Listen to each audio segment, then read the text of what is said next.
Welcome back to the All About Audiology podcast. I'm your host, Dr. Lilach Saperstein, and I am so excited to bring you today a topic that is highly, highly requested about tinnitus, also about some vestibular things with balance.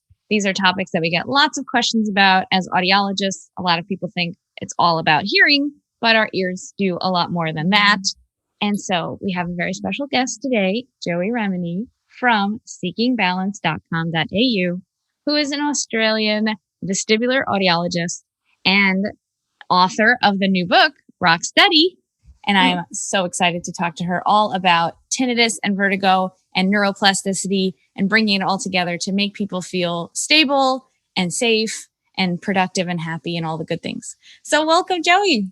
Thank you so much. It's just really beautiful to meet another passionate audiologist. I can just hear it just kind of radiating out of you. So it's a delight to be here. Thank you. Exactly. I felt the same way when I stumbled across your videos, specifically about tinnitus. And tinnitus is one of those things that has so many misconceptions. And what causes it? Do we really even know what causes it? And then how do you treat something you don't know the cause of? And then there's the whole scams and all sorts of supplements that are trying to sell you stuff. And then there's all the maskers and do you use noise or do you not use noise? Like it's such a big world and you seem to have a grasp on it and have a lot of success. So Tell me everything. That's a good question.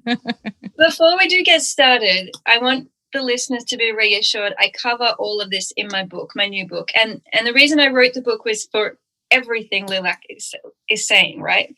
So like we get these questions, there's a lot of confusion amongst professionals. Therefore, there's mixed messages when people talk to various health professionals, doctors, audiologists, surgeons, neurologists. The thing is that everyone's trying to do their best and everyone's trying to be helpful and everyone's giving the information they have, but that information's all over the place. So part of my mission in writing my book was like, let's just have one simple, easy to understand conversation that a neurologist will understand and, you know, the mother of a child with tinnitus will understand. It just covers that full spectrum. So tinnitus are sounds that we hear in our inner world, and they could be in our body, in our head, in our ears, and nobody else can hear it. 9 in 10 people in a soundproof booth will notice the noises going on in their body.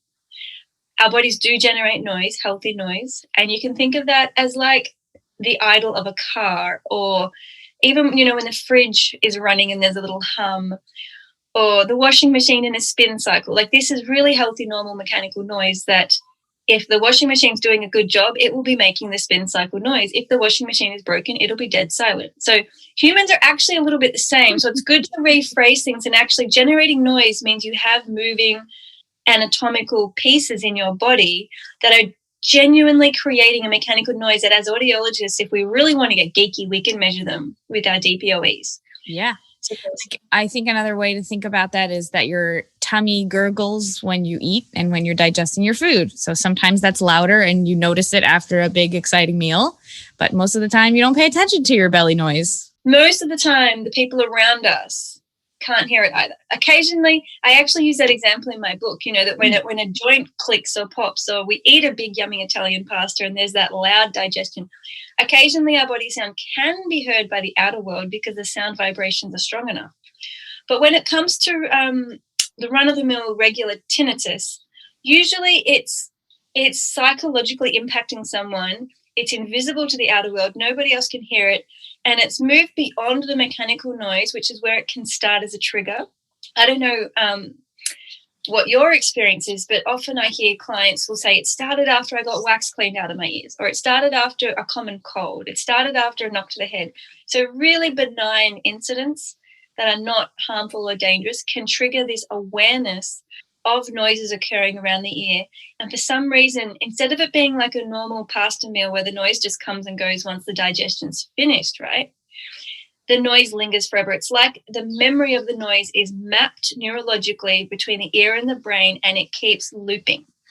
Another example of that is if you think about the old vinyls, when you play music on an old record player, it's kind of like it's getting stuck on the one song and it's just repeating and it never completes the song or completes the album. It's just forever jumping and skipping.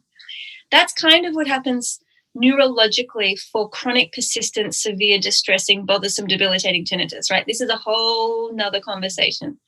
The good news is that vinyl skipping, that kind of memory of the sound on repeat, that neural pathway that's firing the tinnitus sounds, is completely reversible.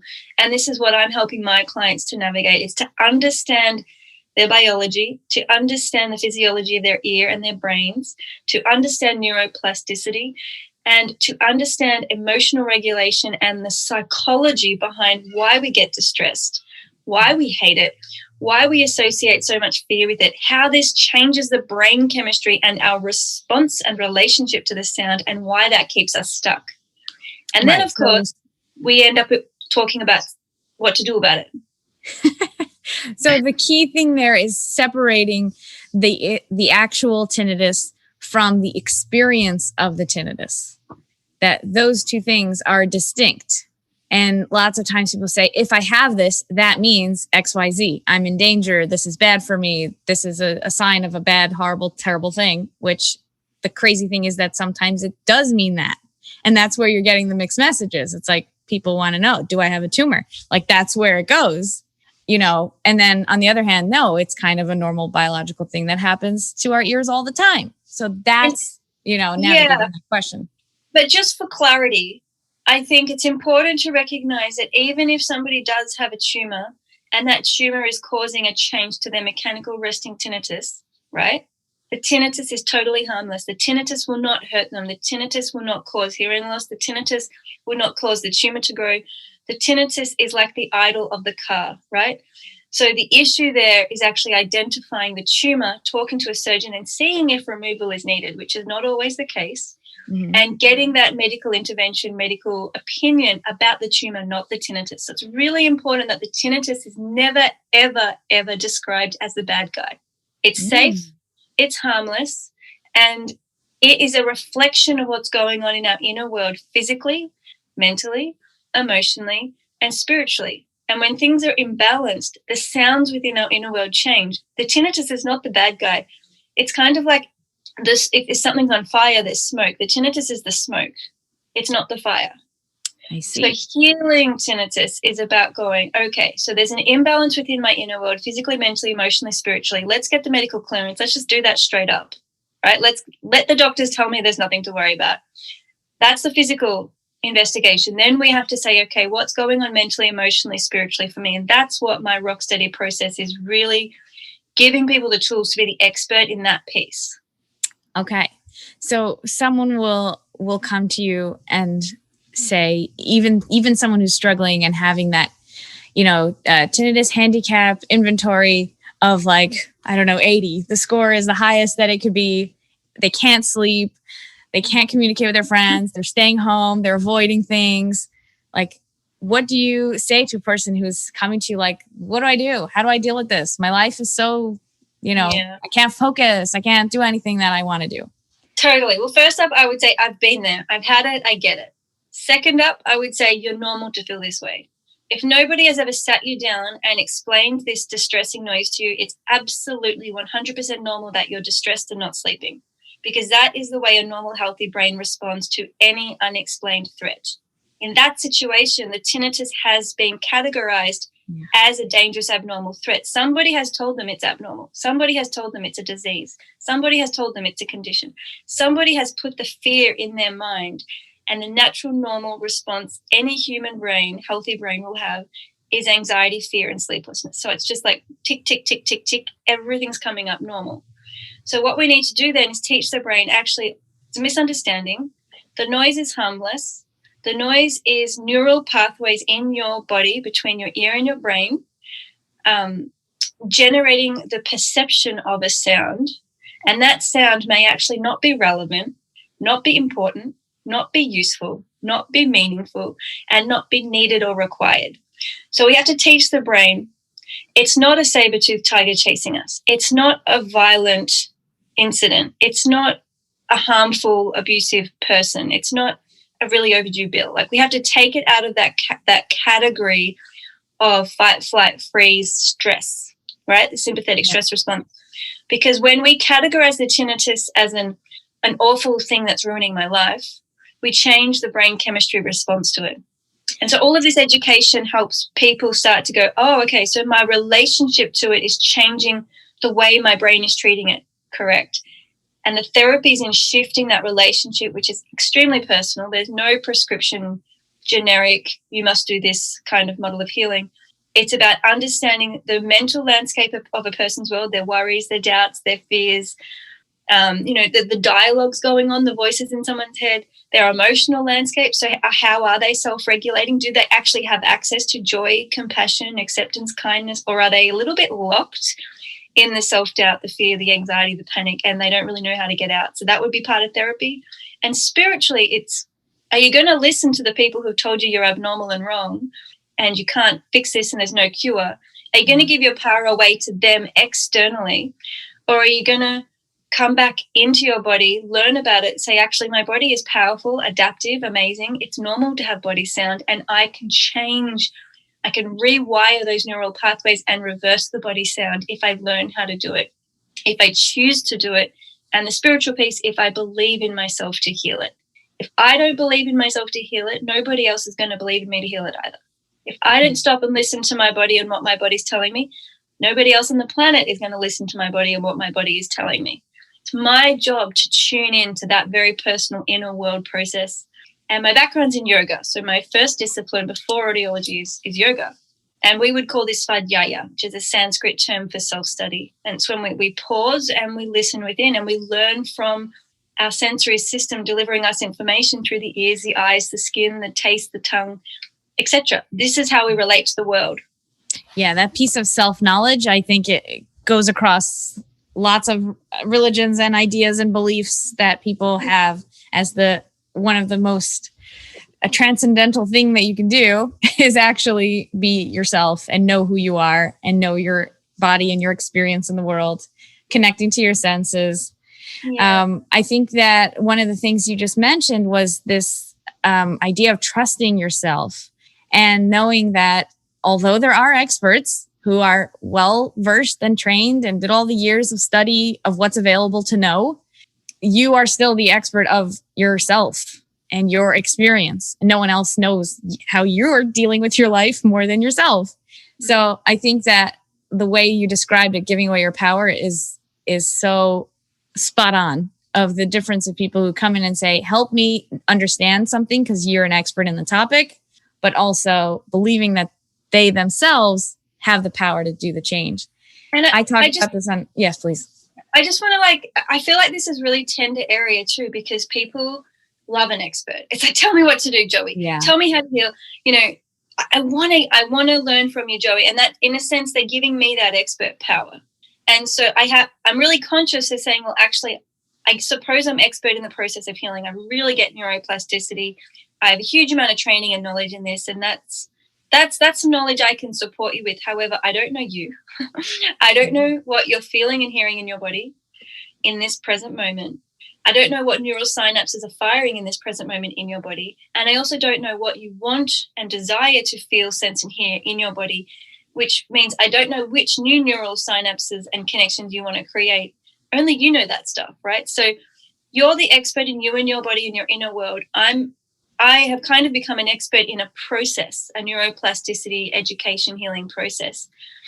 And then when we talk about other experts, and I'd love to hear your experience of the audiology doctorate, is, when I was at University of Melbourne, which is an extraordinary university, it's really one of the world best for audiology, they barely touched upon tinnitus. We were sort of told about it briefly and told, some people just have to live with it. They just have to learn to accept it, and it can be hard. They can be suicidal. And that was kind of the extent of it. Like, we didn't really get, of course, we got told about masking devices and hearing aid device programs, which I can talk about, but it was just super limited. We didn't really go into any of the mental, emotional, spiritual aspects of what it means to live in a body making sounds and sensations that we don't want.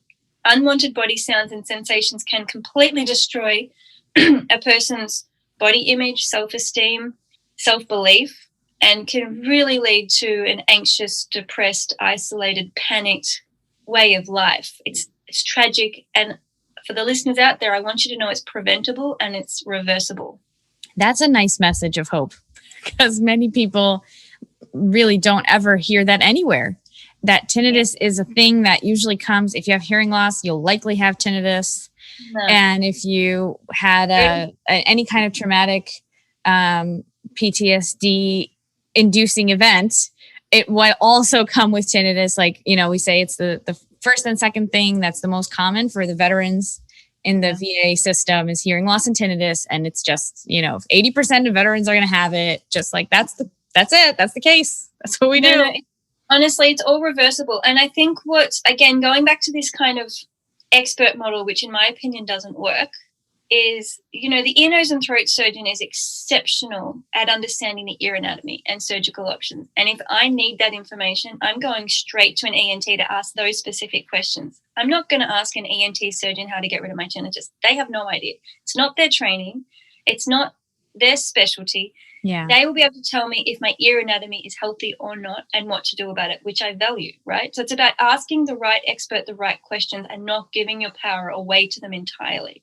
I think 2020 is the year to talk about who is an expert in what field and what not. Like all of a sudden everyone knows about infectious diseases and everyone is an expert now.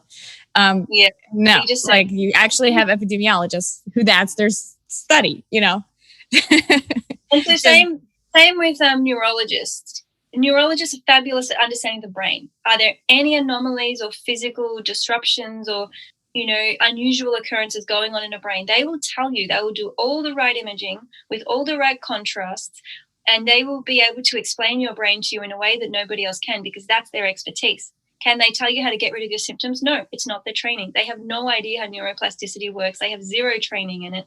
They are expert in diagnosis and investigation of abnormalities of neural pathways in the brain.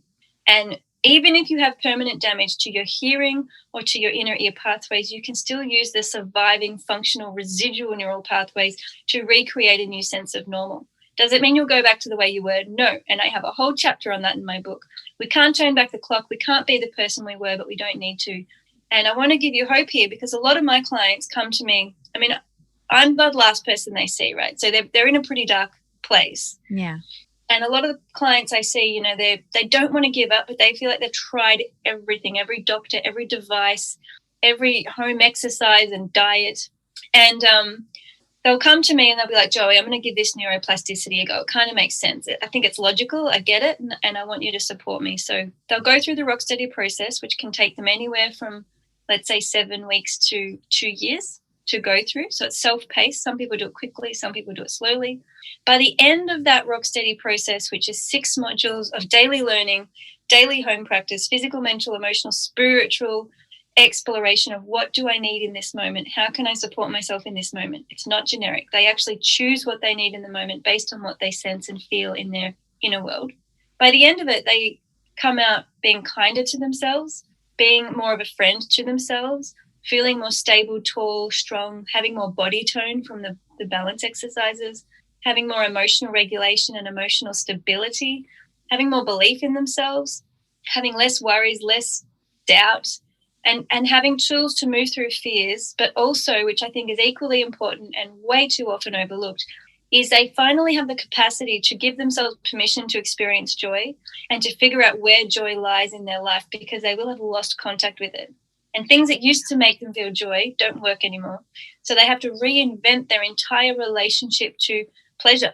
And that is a huge part of changing the brain chemistry. Can I tell you how to feel joy and pleasure? Not at all, because I don't know you. It's such a personal experience, which is the experiential piece in neuroplasticity. Okay, I hope the listeners heard everything you just said, because that gives me chills. When the person comes and says, I hear sounds that are debilitating, and your outcome is, well, actually, this will transform your whole relationship to yourself, your inner world, and your the way you talk to yourself, the way that you experience your humanity.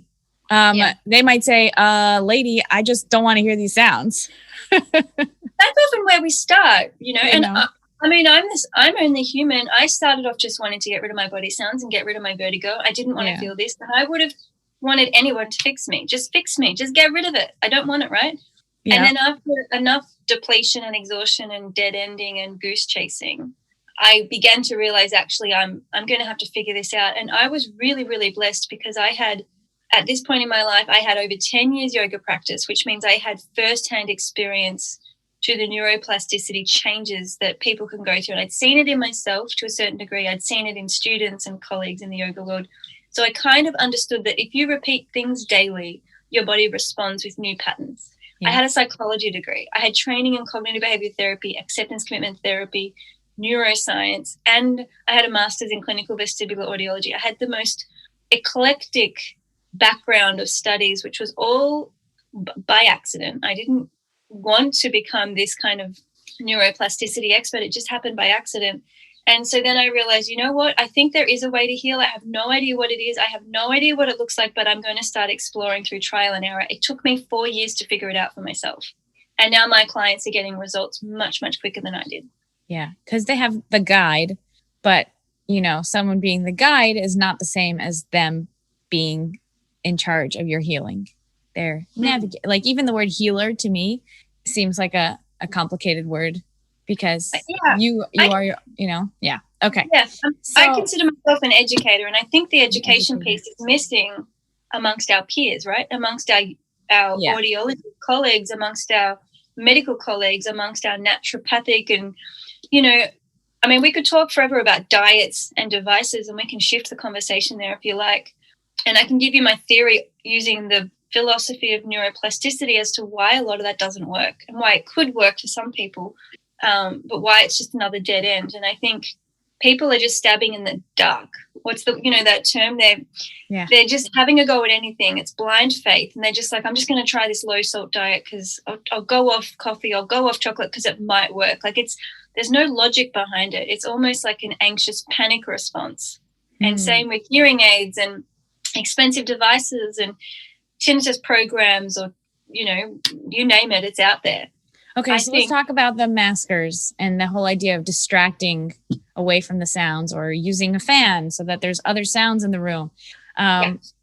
You know, is that just going down a different path where you're kind of putting on a Band-Aid and then it's going to come back when you take out the sound? So did you actually train anything there? I cover this kind of in my book. I don't think I cover the exact tinnitus analogy, but funnily enough, tinnitus sounds and chronic persistent dizziness feelings like spinning or feeling nauseous or drunken, kind of hungover, however you want to describe it. Some people live like that, and it's the same kind of dilemma as tinnitus, except one expresses itself in sound and one expresses itself in a dizziness feeling. Healing pathway is the same. So I explain this dilemma in the book, I think, with the example of dizziness, which is it doesn't actually matter what you choose to do. It's fine if you want to, let's say, put on some classical music to distract the tinnitus. And let's say you love classical music. You put that music on and you enter, your heart opens, your brain melts, and you just lose yourself in the music. You are releasing some extraordinary brain chemistry right there because it's all connected to love and awe and beauty and presence. And you do mask out the tinnitus because you're doing something you really love, right? That could have long-lasting effects that help bring the tinnitus into a joyful situation where you're not actually getting rid of the tinnitus and you're not avoiding the tinnitus, you're not distracting the tinnitus, you're actually listening to music you love. That is completely different to masking, right? But if we contrast that to, all right, I've got to get my hearing aids in, I've got to put on my tinnitus program, I'm going to put on the white noise, I'm going to distract it, I'm going to try and get a noise that I don't particularly like hearing, but it's just better than that goddamn tinnitus or whatever. Excuse me if that's blasphemous. But, you know, if there's a fear-hatred relationship to the tinnitus, and our relationship is firing brain chemicals that release the fight, flight, freeze, sympathetic, parasympathetic nervous system, neural activity, we can't use the neuroplasticity capacity to reverse those tinnitus pathways and actually change it with long-lasting effects. The masking machine is coming in and reminding the brain this tinnitus is a bad guy. I've spent so much money on this tinnitus device because tinnitus is a really bad thing. So the brain is reinforcing that the tinnitus is bad, abnormal, and it needs to put a lot of energy and effort into figuring it out and getting rid of it. So to do that, it will fire more tinnitus neural pathways to help you figure it out. So by using the masker based on fear and distraction and avoidance, we're teaching the brain it's important, right? And contrast that to, I don't really care about the tinnitus, but I love this classical music. It's actually got nothing to do with the tinnitus. The brain doesn't register the tinnitus. It just goes, zoom, let's zoom in on this music. It's amazing. Yeah. It weakens the tinnitus pathways because they're not emphasized as a threat or important or abnormal. We're just purely focused in on the music.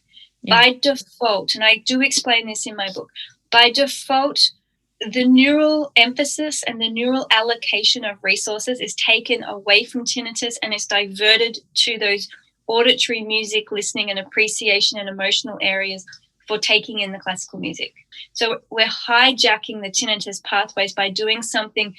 We're shifting the relationship to love and joy and pleasure instead of fear and hate and avoidance and distraction. They're completely different brain chemistry, neural activities. Yeah. Right? Yes. And I feel a big sense of synchronicity around different topics that are in my life.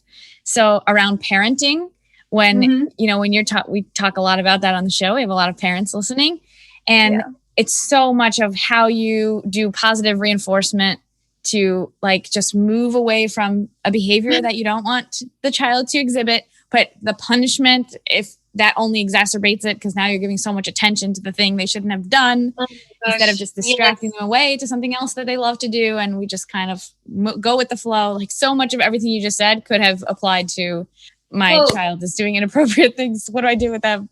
This is what my clients are saying. They're like, Joey, this has not only helped me overcome these debilitating symptoms, which doctors said I couldn't heal. They're like, so I've completely blown my mind in what I was capable of doing. And psychologists and audiologists and physiotherapists, if the traditional medical treatments haven't worked in the first 6 weeks, let's say to 6 months, chances are you'll be told there's nothing more we can do, go live with it, right? And that's nobody's fault. That's just where the system is at. And then so they'll try this neuroplasticity education process. They'll blow themselves away with how powerful their capacity to adapt is and to learn how to manipulate that system and actually use it. And And they're like, it impacts my whole life. It's changed my relationship to my husband. It's changed the way I parent. It's changed. Some people actually change their career. They're like, my career was throwing me out of balance. I've quit my job. I'm going to take a different track. It's not working for me. It's not working for my health. So it can be really dramatic. But coming back to the devices and diets, I just want to reinforce it can go in either way. If somebody hates classical music, right, and they're like, oh, Joey said classical music can help. Yeah. And then you're listening to classical music and you hate it and it's riling you, that's still releasing the hatred brain chemical pathways. And if you're listening to classical music for the purpose of distracting tinnitus because you hate that, it's just another masking device that's, with a new mask on, with a new face. Whereas if somebody gets their hearing aid and gets their amazing tinnitus channels and masking device channels in their hearing aid, and they are like, I'm freaking superhuman. This makes me better than I was. This device is like next level hybrid human. I'm bionic. I'm obsessed with this. I love it. I can stream YouTube videos directly to my devices. Duh. If they love their device because it just totally gels with their philosophy on life, with their personality, maybe it's a childhood dream come true, chances are they will have great success with all of the tinnitus programs and things because it's coming from this place of awe and love and excitement and like, I'm bionic. And it's not like I've got a disability, I'm getting rid of the tinnitus. It's like, hell yeah, give me that device. I want it. That's fun. I'm going to tell all my friends. I'm going to use my Bluetooth. I'm going to attach it to all my devices. I am winning. So it's about the relationship we have, not only to the noise in our body or the dizziness in our body, but also to the strategies we implement. We want them to be evoking pleasure, excitement, enthusiasm. They want us to awaken the neuroplasticity pathways, which can only happen if we're relaxed. So I'm going to use an example of playing the piano. Neuroplasticity is your brain and body's capacity to change its neural wiring. And our neural wiring is head to toe. It's through our brain and our spinal column. It's everywhere. And the neural pathways help us to do anything that makes us not a rock, basically. So breathing, talking, listening, moving, all of it, feeling. And by changing our neural pathways, we change how we sense and feel the world. And often we feel stuck, like, oh, I'm victim to this. I don't like this and I'm stuck because nobody else can get rid of it. The truth is nobody else can get rid of it, but you can change the way your neural pathways are arranged. You can change the mapping of your own inner neural system if you learn how, which is the neuroplasticity education piece. So that's how the brain and body, this neuroplasticity word is about our capacity to change and adapt. We can all do it, and children are experts at it, right? Adults forget they can do it, need to relearn. Yeah. So if we come back to an example of neuroplasticity that's visual, let's say playing the piano. And if we have like a gun to our head, or like we're getting bullied, or there's a major stressful incident and you're at the piano trying to learn, it's really difficult because we blank out, we freeze, it's really difficult to learn under that level of stress and pressure and hatred. If we hate the piano and we hate sitting at the piano and we hate the feel of the keys under our fingers, these are barriers to learning because we don't want to be there, we don't like being there, and there's just resistance every step of the way.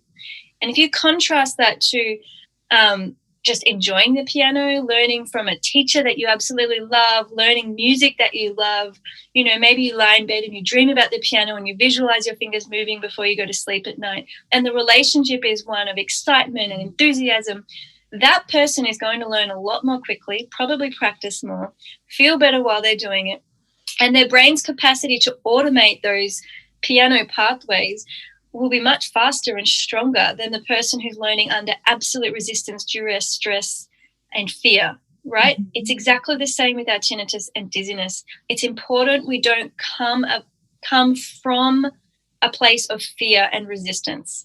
Now, what does fear and resistance look like, you might ask? Am I in fear and resistance? Well, some examples of that would be, I hate my tinnitus, get rid of it. I don't want to hear this. It's ruining my life. Because of my tinnitus, I can't do X, Y, and Z. These are all examples of someone living in fear and resistance.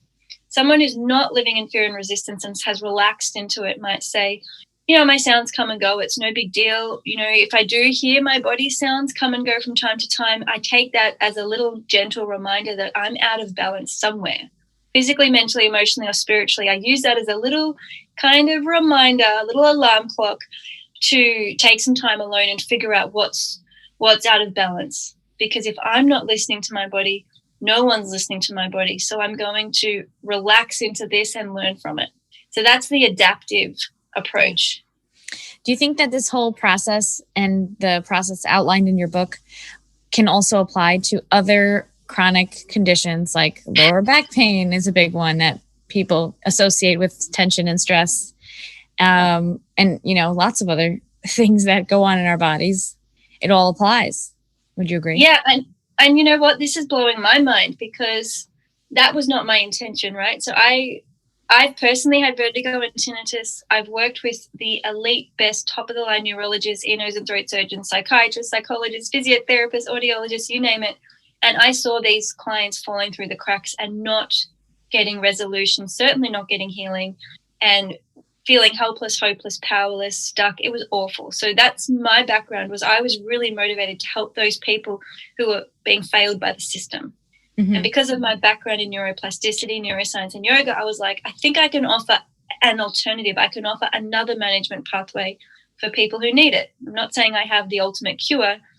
I just knew I had skills that could, contribute to the profession. Yeah.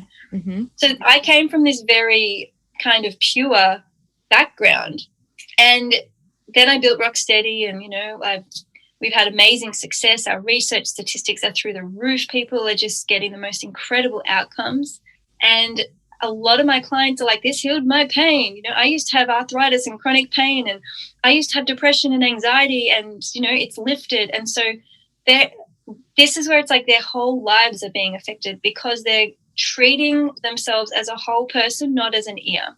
Yeah. Not as a damaged problem, not as tinnitus, not as dizziness. They're suddenly looking towards the bigger picture of who am I as a person, what are my values, what brings me joy and pleasure, and how can I explore this in real time, and how can I grow into a new version of me instead of trying to be the person I was, right? Yes. So I'm speechless. Yeah.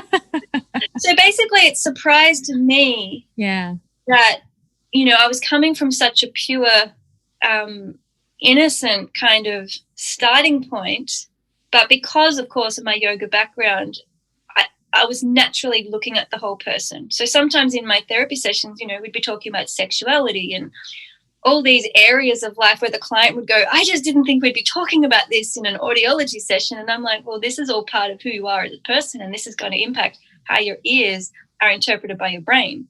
And so we need to look at all of you to give you the best chance of healing. And so it kind of made a lot of sense to me from the beginning.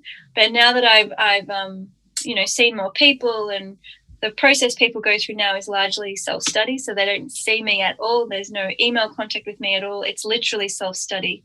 And what that means is they own being their own expert. And I love that. Powerful. Mm-hmm. I know. And like in the beginning, I was like, will online resources even work? Like I was a bit skeptical, but you have to give it a go. You don't know unless you trial your hypothesis. And sure enough, people love being able to log in at 3 a.m. They love having access to the full plethora of tools 24/7. They are getting so much more support than they would having a session with me once a week or once a month. And they've got all the resources there for them to explore over and over again in case they forget things or in case they don't hear it quite right the first time. And is all of that in the workbook as well, or this is an additional separate program? Yeah, good question. So basically, my core program that I first built is called Rock Steady, and that's a 6-module online program that you own for life, and it has hundreds of hours of support. It's got videos, audios, worksheets. That's the online program, the Rock Steady online program. Got it. And I have a really vibrant Rock Steady Facebook group, which is actually free to the public. So the program people pay for, but if they want to just join the conversation, that's free to the public, the Rock Steady Facebook group. Out of that program came the Rock Steady book, right? People are like, Joey, you've got to write a book. Like, they're like, you're really onto something here. You say things differently to other people. You got to write a book. So it took me quite a while to write the book. So the program came first. Through the program, I think I refined my voice. I refined my message. I was able to collect really great research, statistics, and data to back my message. Because people often say, well, just because it works for one person doesn't mean it's going to work for others. So we tracked, in an 18-month period, we tracked about 140 people. And the statistical outcomes were highly significant. It was just amazing. So anyway, the book came second. And the book is a summary of kind of what's the dilemma we're in as a global community. Why can't the doctors fix us even though they're trying and they're good people and they want to fix us? Why can't they? So it starts there. Yeah. Then it moves into, well, what's neuroplasticity and how does it work? Why is no one teaching it to me? Then, well, how can I start implementing it? And the book has little chapter summaries at the end of each chapter and a couple of home exercise suggestion ideas. Mm-hmm. But they're tiny little snippets. So the book is really an educational piece. It's great to hand out to your entire community. And also for people who are doing the online Rock Steady program, I think the book will be a nice little summary because the program's dense, like it's so full, and they're quite different. So the book and the program are quite different. And in order to test out my book and get a few guinea pigs to read it, I had my clients, a couple of private clients, well, actually about 10 private clients who were doing the online program self-study, and they're taking their time to do that. Mm-hmm. And I gave them the book manuscript to read, and all of them said the book was an amazing resource to support the program. So they're quite different. I see. Okay, I want to ask you a question about parents who are listening to this and have a child who talks about the sounds or the tinnitus that they hear and complains and wants to avoid loud parties and doesn't want to go to school and all the things that now, as a parent, you want to help them, or in the balance as well, children who are going through unsteadiness, dizziness, as you call it. How can parents support their kids? Well, first of all, validate what they're feeling and hearing. Have a smile on your face and this is really curious. Let's get to know this. I've heard sounds in my body before too. And the reality is most humans have heard sounds in their body. We just don't make a big deal of it unless it's associated with an incident that inspires fear, right? Mm-hmm. So the kid might have noticed the sound while they were getting bullied or while they got a knock to the head because someone threw a ball at them or, so it's really the context, that emotional relationship. So what we want to do is to invite a conversation of curiosity, say, well, let's get to know your body, how exciting. The body does indeed make sound. It's nothing for you to be afraid of. If they're really little, you can start saying things like, this means you're highly sensitive. You've got supersonic hearing, like you're quite special. You might not want to tell people this because this is like a superpower. So you want to kind of give it a light that allows the child to own it and hear it and feel good about it. So I would just say parents know that children best. So find a language and a conversation that's upbeat, uplifting, really mitigating all the fear stuff. Remove all abnormal style language. Okay, but let's say it really is, their kid is banging into walls. They can't walk in a straight line. And the parent themselves is also concerned. So that would be dizziness. Yeah. So for tinnitus, it would be have the normalization conversation and validate them. For dizziness, it's actually very, very rare. The vestibular system is so adaptable and it compensates so quickly that I have seen a couple of adolescents with ongoing triple PD, so persistent perceptual dizziness, and it's almost always related to anxiety.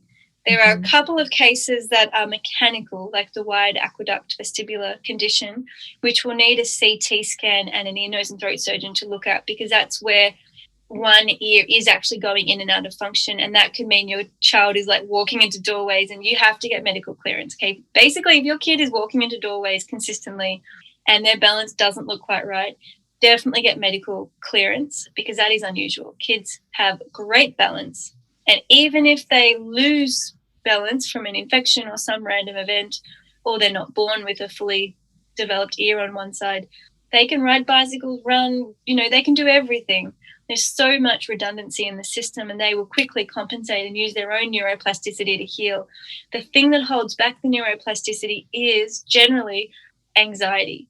And so what we want to do is, as a parent, to really have strategies for that emotional regulation, for normalizing feeling not quite right, having ways to talk through fears. And around the adolescent stage, as most of us listeners can probably remember, there's that inherent self-doubt and questioning, and what am I capable of, and where do I fit in? And if you throw some unwanted body sensations on top of that, it is pretty awful for adolescents, because they're already doubting themselves anyway when they're working 100% normally fine.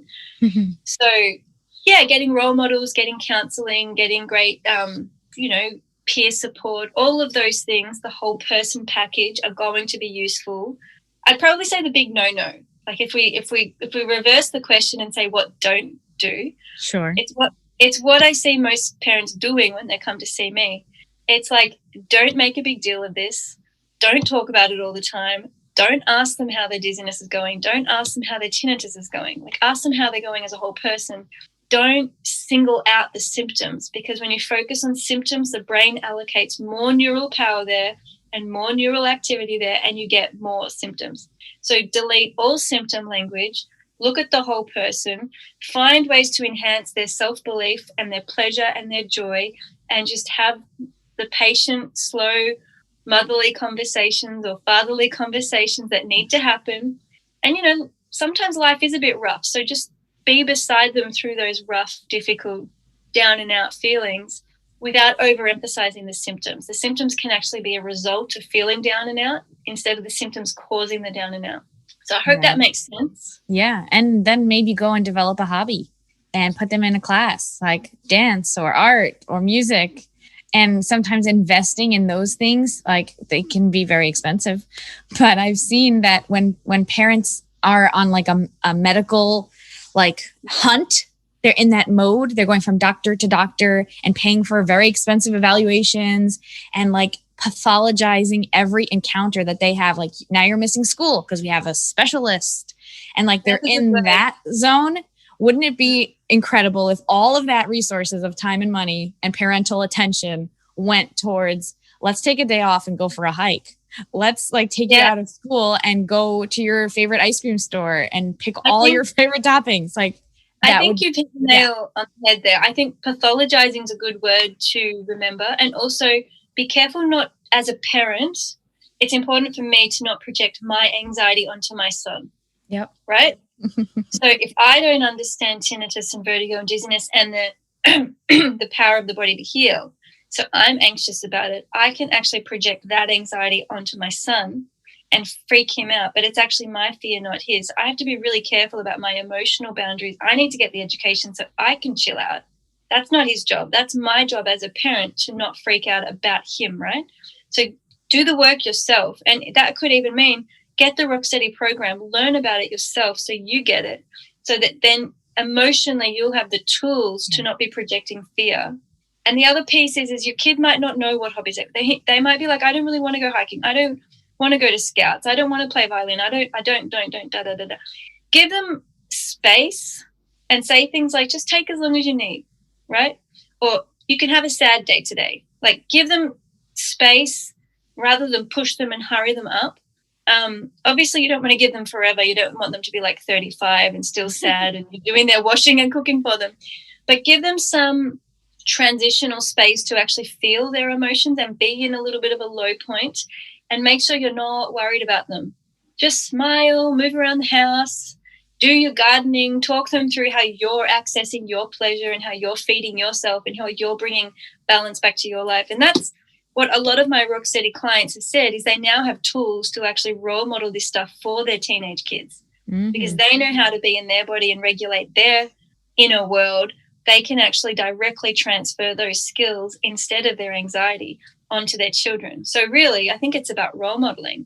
And I'll be quiet after this, but sometimes I think children are copying us. So if I'm freaking out about my body and I'm like, oh, I'm fat, or oh, I hate my skin, or oh, I hate my wrinkles, if I'm saying that kind of stuff in front of my kids, the chances are they'll pick something in their body and say how they hate that because they're copying mum.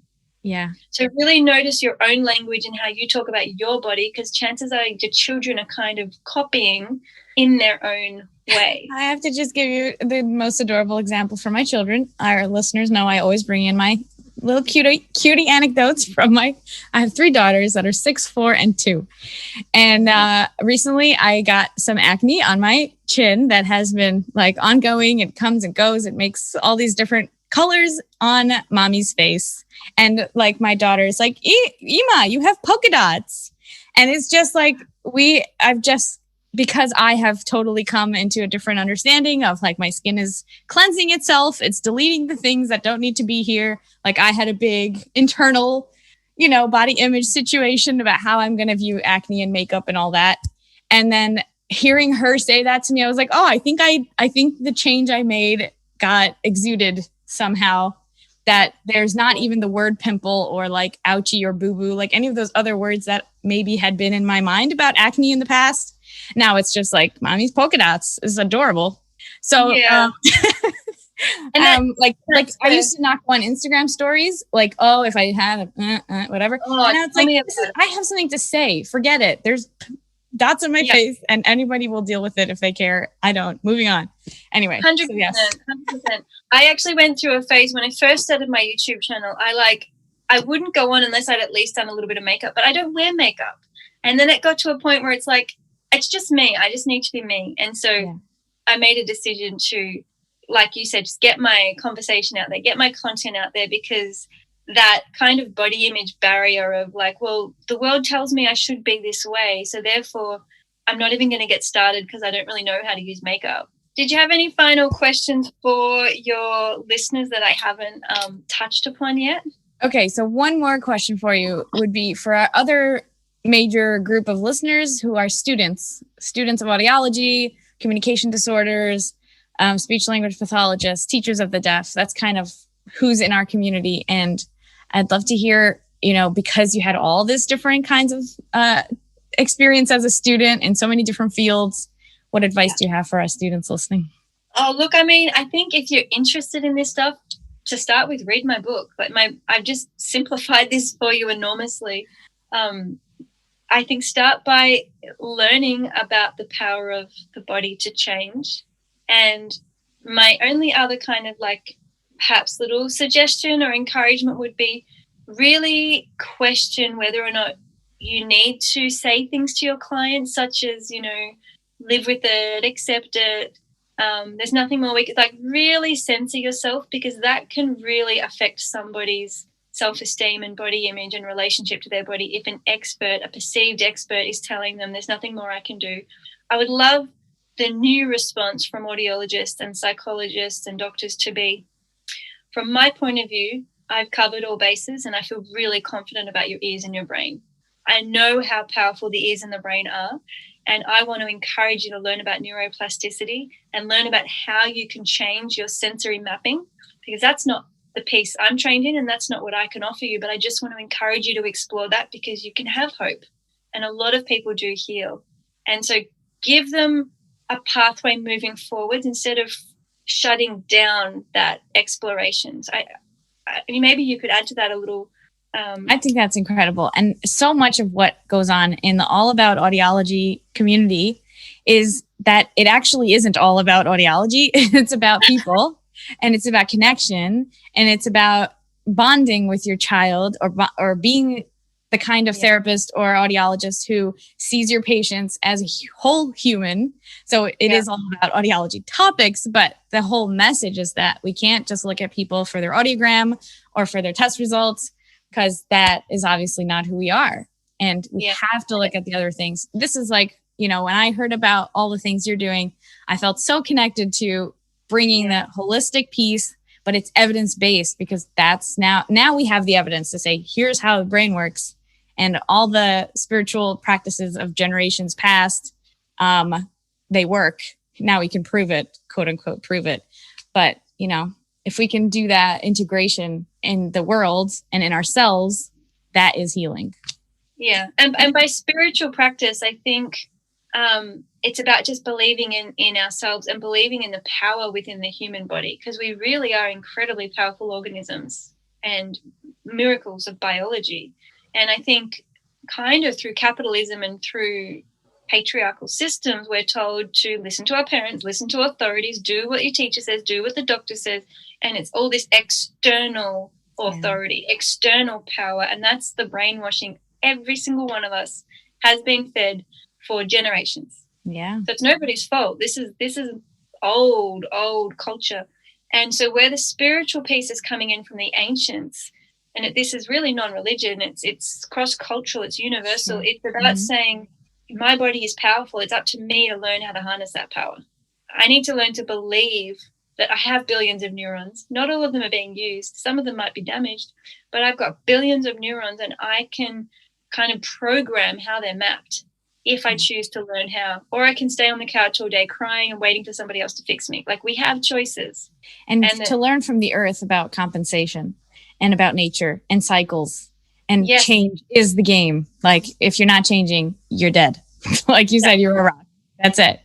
I always think of a meandering river. That's like just an image that is like somewhere in my psyche that I think of all the time, that it has to meander. It can't just go straight. Otherwise it would go so fast. We have to take bends. We have to go around. And like every time you erode the earth a little more as you turn there.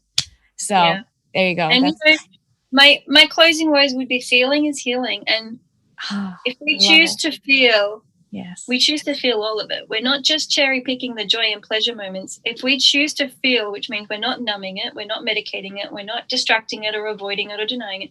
If we choose to feel, it means we're letting the sensory input come in, whether it's anxious, whether it's grieving, whether it's happy, whether it's cheerful, whether it's relaxed, whether it's totally freaking out. We're letting that sensory input in, and we're actually feeling it so the brain filters can use it. Feeling is healing because it means we feel the grief and we actually have something to do with it. The brain automatically processes emotions. It's not an academic process. It's a feeling process. It's experiential. And so, my book really normalizes feeling, and feeling all of it, feeling human, not just feeling happy like we're a magazine cover star, feeling all emotions. And so choosing to use neuroplasticity takes courage, and we need to be brave, because we're actually letting in all those feelings we've blocked out for the previous parts of our life, and we haven't known what to do with those feelings, and now we're learning to feel them again. And as audiologists and sometimes psychologists and doctors and physiotherapists, if we haven't done that work ourselves, if we haven't actually stopped and done some of that inner work and the feeling work, how on earth can we help our clients? If we don't understand what that means ourselves, and this is where cognitive behavior therapy and acceptance commitment therapy can be incredibly ineffective and completely fail if the practitioner has not actually embodied the feeling themselves, right? Absolutely. I could go on and on. Okay, so if you want to learn more, then head to seekingbalance.com.au and / the book to check out the book, Rock Steady. It's on Amazon, Book Depository, et cetera, et cetera. I am so excited and honored. Thank you for this conversation. And Joey Remenyi from seekingbalance.com.au.